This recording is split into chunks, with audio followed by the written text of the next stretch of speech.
what we have here, we have a word problem that talks about the number of gallons left in a gas tank after driving D miles, and it's given by this model right here. G of D equals 17 minus 0.05 D.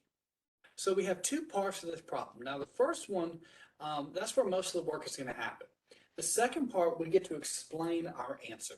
So the first part, which is larger, G of 50 or G of 100?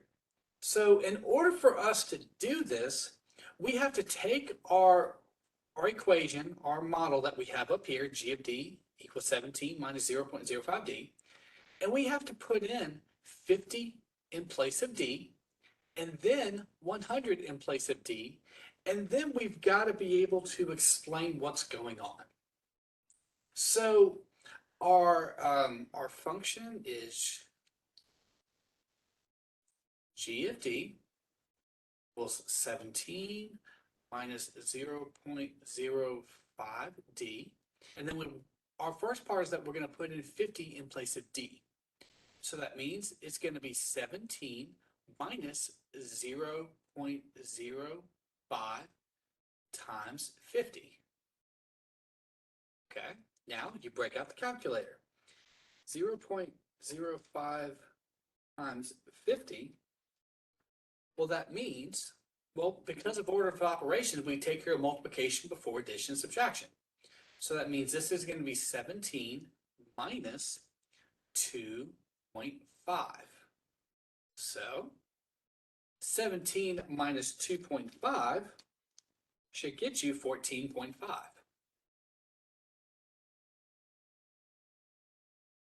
So that means G of 50 equals 14.5. So now we're going to do the same process, but we're going to take 100 and put it in place of D.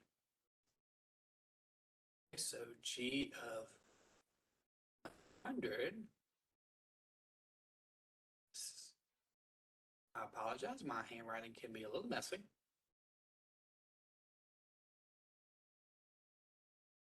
So G of 100 is going to be 17 minus 0.05 times 100. So that means that's going to be 17 minus 5. Okay, because 0.05 times 100, that's where this 5 comes from. And that minus sign just comes on down to the right. So that means 17 minus 5, that would give us what? 12. So G of 100 equals 12. Now, what does this actually mean? Well, first things first, to answer part A, which one's going to be larger? Well, obviously, G of 50 is 14.5, so that right there is going to be larger. So that's the answer to part A. The part B, explain your answers in terms of the expression G of D and give a practical interpretation. So because D represented driving D miles and the number of gallons was represented by G.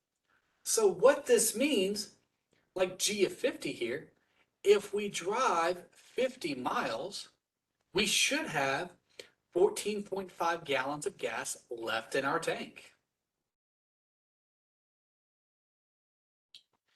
For G of 100, if we drive 100 miles, we have 12 gallons left in our tank. If you think about it, it makes sense. The more miles you drive on a, like for instance, if you fill up your tank with gas, okay, you just fill it up. The more miles you drive, the less gas you're going to have in your tank. Okay, so like if I drive from Lafayette to Opelousas, that's 26 miles. That means I'm going to have, I don't know, out of a 16-gallon tank, but I have 15 gallons. But if I drive from here to, let's say Shreveport, I'm going to have probably 2 gallons left in my tank because Shreveport's a longer distance. Makes sense, right? So that's what we mean by giving a practical interpretation. the the less miles you drive, the the more you're going to have in your tank. The more miles you drive, the less you're going to have left in your tank. Okay? So yeah, you've got to be able to not just work out the problems, but also explain it just like we would in everyday language. Okay. So as always, let me know if you have any questions. I'm happy to help, guys.